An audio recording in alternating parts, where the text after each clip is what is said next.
अस्सलाम वालेकुम नाज़रीन, आप देख रहे हैं ZH न्यूज़ में हूं ज़हीर अहमद। नाज़रीन, इमरान खान साहब ने जेल के अंदर जो बात की थी उसमें सिर्फ हुकूमती सतह के ऊपर परेशानी लाहक नहीं हुई, उनकी मुस्कुराहट से, उनकी बातों से कहीं और पे भी परेशानी लाहक हुई है। उन्होंने क्या वजाहतें देने की कोशिश की है अपने सहाफ़ी के ज़रिए, उसके ऊपर बात करेंगे। फजल रहमान साहब जो मिले हैं जरदारी साहब से, क्योंकि फजल रहमान साहब इन दिनों में काफ़ी मुलाकातें कर रहे हैं पीटीआई के साथ भी और उधर, उसके ऊपर बात करेंगे। और हुकूमत जो है वो भी इस वक्त इमरान खान साहब के जो जेल के अंदर मुलाकात, मैसेज पहुंचाना, उसके हवाले से परेशान है। वो कल भी हमने बात की थी।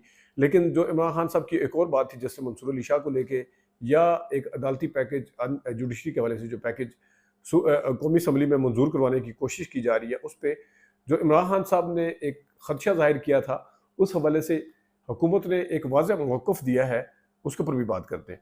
हम शुरू करते हैं, क्योंकि इमरान खान साहब ने जो बात की थी और जिस वक्त उनसे साफ़ियों ने पूछा था कि आपकी मुलाकात किसने करवाई, वो आगे से हंसे थे, स्माइल दी थी, उन्होंने कहा था मैं इसके ऊपर कमेंट नहीं करना चाहता। आगे जाके फिर उनसे पूछा गया कि आपको किसने मैसेज पहुंचाया था, उसके ऊपर उन्होंने कहा कि नून लीग को हमेशा यही लगता है कि जब भी इस्टेब्लिशमेंट और हम बात करने लगते हैं तो उनके अंदर खलबली मच जाती है, ये बात की थी।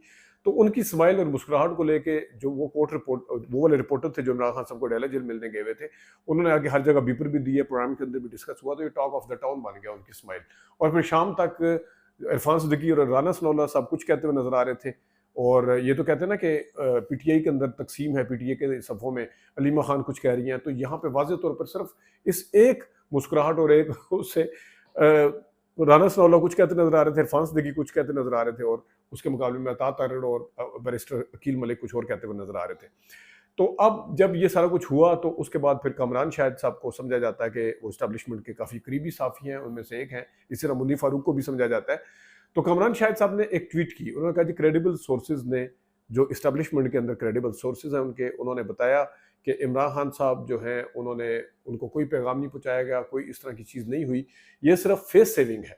अब ये ज़रा गौर करिएगा, उन्होंने लिखा है कि इमरान खान साहब जलसा होल्ड नहीं कर सके, जलसा करवा नहीं सके, पीटीआई के अंदर डिवाइडेड जो डिवीजन है वो, उसकी वजह से उन्होंने फेस सेविंग का कहते हुए और ये बंद करवाया, ये एक मैसेज पहुंचाया और जलसा जो है कैंसिल करवाया है। ये सिर्फ फेस सेविंग है। और जो उन्होंने मुस्कुराहट दी, इस्टेब्लिशमेंट का कोई रब्ता नहीं है, ना ही कोई मैसेज आया है, ना कोई गया है, और ये उन्होंने ब्लफ कॉल किया है इमरान खान साहब ने। तो क्रेडिबल सोर्सेज ने जिस तरीके से, ज़ाहिर है साफ़ी ने आगे उसको रिपोर्ट भी करना होता है, कामरान शाहिद साहब ने रिपोर्ट किया, तो जिस जिस तरीके से उन्होंने ये बात की है, मेरे ख्याल में इतनी एक्सट्रीम पे जाके कभी कोई इतनी पॉलिटिकल बात जो है वो किसी ने नहीं की होगी। इनको अगर मौक़िफ़ देना था, सिर्फ 2 लाइनों में मौक़िफ़ हो सकता था कि हमने ना किसी के ज़रिए मैसेज पहुँचाया, ना हम इस्टेब्लिशमेंट इसके अंदर मुलव्विस पाई जाती है, ये इनका बनता था। क्योंकि उनका इदारे का एक वो है, तो वो सोर्सेज़ क्या है कि जिस टाइम उन्होंने कहा कि इमरान खान की फेस सेविंग है, और इमरान खान साहब ने बिल्कुल जो है वो फेस सेविंग करने के साथ साथ उन्होंने, उनका जलसा नाकाम होने लगा था, उनके अंदर तकसीम बहुत ज़्यादा पाई जाती है पीटीआई के अंदर। तो ये कोई सियासी जमात तो कह सकती है, ये कोई इस तरह कोई इदारा नहीं कह सकता। अगरचे जो डीजी आईएसपीआर हैं वो पहले इंतशारी टोला और पता नहीं क्या क्या कह सके हैं, तो कह चुके हैं, तो उनसे उधर से कोई भी चीज़ बाइद नहीं है, यकीनन कही होगी। ज़ाहिर है साफ़ी अपने पास से तो नहीं छोड़ेगा, अपने पास से तो नहीं लगा के बताएगा, ये बड़ी जिम्मेदारी का काम होता है। तो इतना ज़्यादा सोचना और इतना ज़्यादा ब्लफ कॉल किया है जी उन्होंने, और मुस्कुराहट के ऊपर भी उनके ऊपर कमेंट दे दिया उन्होंने, पीटीआई की डिवीजन के ऊपर भी, तकसीम के ऊपर भी बात करी, इसका मतलब वो बिल्कुल नज़रें लगा के बैठे हुए हैं कि तकसीम कितनी हो रही है। फिर फेस सेविंग के ऊपर भी उन्होंने बात कर दी कि फेस सेविंग है।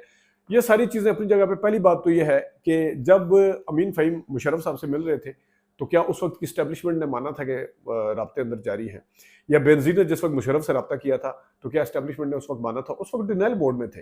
अभी ये रिसेंट पास्ट में बाजवा साहब की जब बात हुई नवाज शरीफ वगैरह से, तो उस ज़माने में तो सबको ये पता था कि वो इमरान खान के साथ बैठे हुए हैं। अंदर से वो 2019 में उनको लंदन पहुंचाने की तैयारियां कर रहे थे, वो अंदर से उनकी तोसी के लिए, वोट देने के लिए तैयार बैठे हुए थे।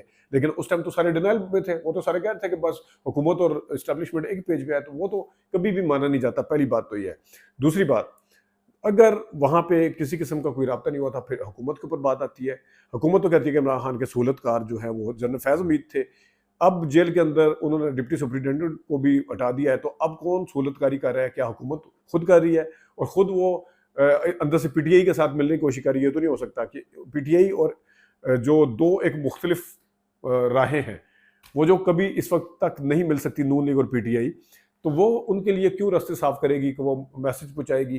तीसरी बात ये है कि अगर पीटीआई के जलसे को इतना ज़्यादा नाकाम होता हुआ देख रहे हैं सारे, और पीटीआई जलसा करने की सकत नहीं रखती, तो फिर उनको जलसा करने से रोकना नहीं चाहिए, उनको एक्सपोज होने देना चाहिए। कोई उनके आगे ये जो हुकूमत को भी चाहिए कि जनाब ये जलसा होने दें, क्योंकि लोग तो नहीं आएंगे, जब लोग नहीं आएंगे तो जो इमरान खान साहब का या पीटीआई का बयानिया वो तो वैसे ही पिट जाएगा। तो फिर ये इतना रोकना, एनओसी कैंसिल दे देना, फिर एनओसी कैंसिल करना, फिर कभी कुछ कहना कभी कुछ कहना, तो ये चीज़ें जो हैं ये मेरे ख्याल में एक वाज़ा इशारा है इस तरफ कि इमरान खान साहब के एक चीज़ के ऊपर नज़र रख के बैठा जा रहा है, और ऊपर से डिनाइल इस हद तक दिया जाता है कि वो डिनाइल जो है वो इदारे के डिनाइल से ज़्यादा किसी सियासी पार्टी का डिनाइल लगता है। तो ये तो थी वो वाली बात एक। दूसरी बात, मौलाना फजल रहमान साहब की मुलाकात हुई आसिफ जरदारी साहब से। मौलाना फजल रहमान साहब का ये एक सियासत रही है कि वो सारे ऑप्शन और सारे दरवाजे जो खुले रखते हैं, दरवाजे बंद नहीं करते।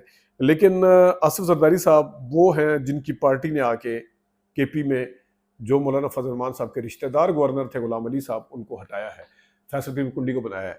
तो जो फजल रहमान साहब पहले ऐवान सदर में बैठने चाह रहे थे, वहाँ जरदारी साहब आके बैठ गए। फिर अगर उनके किसी बंदे को रखा जा सकता था गवर्नरशिप में या कोई डील हो सकती थी, वहाँ पे खुद वो केपी में आके बैठ गए, फैसल कुंडी साहब को बिठा दिया। और जितनी खिलाफ बयानात पिछले, नो डाउट के पहले से जो बयानात आते हैं या दिए जाते हैं, जो कुछ होता है वो अपनी जगह पे है, लेकिन जितने इमरान खान साहब, फजल रहमान साहब ने जरदारी साहब के खिलाफ और पीपल्स पार्टी के खिलाफ बयान दिए हैं कि अदम एतमाद भी इनकी वजह से आई थी, हमने तो ये करने से भी रोका था, आपको पता पीडीएम से भी निकल गए थे, उस टाइम भी नाराज थे, तो पीडीएम से उसको निकाल दिया था पीपल्स पार्टी को, उसमें फजल रहमान साहब का भी वो शामिल था सारा कुछ। तो अब देखेंगे एंड ऑफ द डे इनको मिलना क्या है। अगर बिलफर्ज वो जुडिशरी वाला पैकेज लाते हैं, आईनी तरमीम लेके आते हैं, तो फजल रहमान साहब की उन्हें सपोर्ट चाहिए, 8 सीटें फजल रहमान साहब के पास है, तो उन्हें कम से कम 12 सीटें, 12 इस टाइम वोट चाहिए हैं, कम से कम 12 वोट होने चाहिए।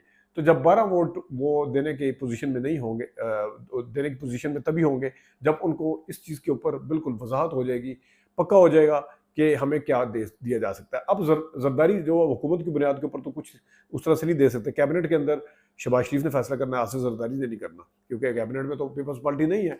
तो कहाँ से क्या चीज़ दिलवा सकते हैं? क्या वो इस्टेब्लिशमेंट से कुछ दिलवा सकते हैं या क्या दे सकते हैं? वो गवर्नर से नीचे पर राजी होंगे? 2-3 वजारतों के ऊपर क्या फजल रहमान साहब मान जाएंगे? और जो फिर इतना बड़ा बयानिया उन्होंने खड़ा किया कि ये जो हुकूमत है, ये पार्लियामेंट है, इसको हम मानते नहीं है, ये धांधली की पार्लियामेंट है।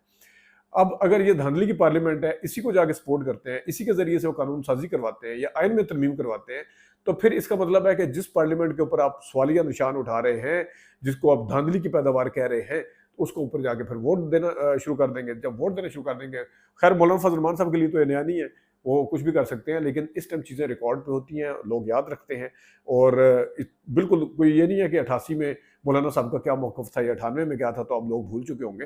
ये तो अभी पिछले 2 महीने, 1.5 महीने पहले और 1 महीना पहले के जो उनके बयानात हैं वो बिल्कुल सामने हैं। जिस टाइम वो पार्लियामेंट को नहीं मान रहे थे और हुकूमत को नहीं मान रहे थे, इनके नुमाइंदों को नहीं मान रहे थे, अब उन्हीं नुमाइंदों को के साथ मिलकर अगर आइन के अंदर कोई तरमीम करने की कोशिश करते हैं या कोई कानून साजी करने की कोशिश करते हैं, तो फजल रहमान साहब पे बहुत सवाल उठेंगे। रह गया ये बात कि पीटीआई को पहले भी मैंने कहा था कि ज़्यादा खुश होने की ज़रूरत नहीं है, फजल रहमान साहब अपने सारे दरवाजे ओपन रखते हैं। एक झटका उन्होंने उस टाइम दे दिया था, अब क्या है कि मैं तो अलहदा से अपनी सियासत अपोजिशन वाली करूँगा। वो अपोजिशन की सियासत तो उन्होंने क्या अलग करनी थी, वो जनाब उनके साथ जाके मिल के बैठते हुए महसूस हो रहे हैं।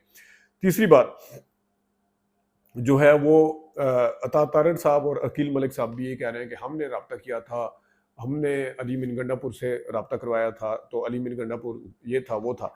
अब मसला ये है कि एक साफ़ी ने जिस तरह कहा है कि इतवार को जेल खुलती है और इमरान खान साहब को मिलने दिया जाता है एक बंदे को। अली मीन गंडापुर के खिलाफ इन्होंने सब ने मिल के एक बयानिया बनाने की कोशिश की थी। अली मीन गंडापुर साहब क्या करते फिर रहे हैं? उन्होंने, उनका इस पूरे में क्या रोल था? क्योंकि अकील मलिक साहब भी कह चुके हैं, हुकूमत भी कह रही है और हर तरफ से ये मैसेज आ रहे हैं कि अली मीन गंडापुर साहब के जरिए रब्ता हुआ था, उनको आगे वजाहत जरूर देनी चाहिए एज ए सीएम भी और एज ए पार्टी का एक रहनुमा के तौर पे भी, कि पीटीआई वालों को और उनको अपने अवाम को भी बताना चाहिए, केपी के अवाम को भी बताना चाहिए कि असल में हुआ क्या था। उसकी वजाहत तो उनसे बनती है। लेकिन मैं दूसरी तरफ आता हूँ कि एक तरफ नून लीग ने एक बयानिया बनाया कि अली मीन गंडापुर इस्टेब्लिशमेंट के खिलाफ है, अली मीन गंडापुर यूँ है, अली मीन गंडापुर को इस्टेब्लिशमेंट पसंद नहीं करती, और ये दूसरी तरफ वही वाले कह रहे हैं जनाब साहब मैसेजिंग उनके जरिए हुई है सारा कुछ। भाई आप एक जगह खड़े हो ना, एक बंदे के पॉइंट ऑफ व्यू से, अली अमीन गंडापुर सब क्या करते फिर, मैंने पहले कह दिया कि उनको फसाद आके देनी चाहिए। लेकिन आप जो है, आप अपना मौकफ एक दिन अली अमीन गंडापुर के बारे में एक रखते हैं, दूसरे दिन अली अमीन गंडापुर के बारे में मौकफ जो है वो तब्दील हो जाता है। कौन मुलाकातें करता है? अली अमीन गंडापुर को खुद से ख्वाब तो नहीं आता, ना ही जेल इंतजामिया को खुद से ख्वाब आता है कि वो जेल के दरवाजे खोलना शुरू हो जाएंगे। जेल के सुप्रीडेंट की, और खासतौर पे उस टाइम डिप्टी सुप्रीडेंट को जब फारिग किया गया हो और 3 और अफसरों को फारिग किया गया हो, तो जेल की इंतजामिया तो सुबह उठ के ये नहीं है कि सुबह हलवा की टेबल पे बैठे थे या उसकी चाय की टेबल पे तो उन्होंने कहा जी हर बार वो आया, चले यार दरवाजा खोल दे। ऐसा तो नहीं, हाई प्रोफाइल बंदा है, साबिक वज़ीर आज़म है, पार्टी का सरबराह है, उसके पीछे सारे वो क्या कहते हैं 10 मुल्कों की पुलिस पड़ी हुई है। तो वो इस तरह तो नहीं है कि उन्होंने जेल इंतजामिया अपने तौर पर फैसला, ये फैसले पीछे से आते हैं, अली अमीन गंडापुर के जरिए आते हैं, किसी जरिए आते हैं। वो जो कामरान शाहिद साहब ने ट्वीट किया है वो इतना आसानी से डिनायल नहीं हो सकता। हुकूमत, मैंने कल भी कहा था कि उसकी पूरी कोशिश है कि इनकी लड़ाई जारी रहे, तो हुकूमत अकेले से भी कोई रोल प्ले नहीं कर सकती। हाँ, हुकूमत के बंदों को, हुकूमत के वजीरों को, इवन वज़ीर आज़म को भी जब कहा जाएगा कि आपने ये करना है तो फिर करना पड़ेगा। खुद बैरिस्टर अकील मलिक साहब के मुंह से निकल आया था कि एक कलेक्टिव एफर्ट थी। तो जनाब, ये कुछ चीज़ें थी जो आपके सामने डिस्कस करनी थी। अपना ख्याल रखिए, अभी तक के लिए इजाज़त दीजिए। अल्लाह।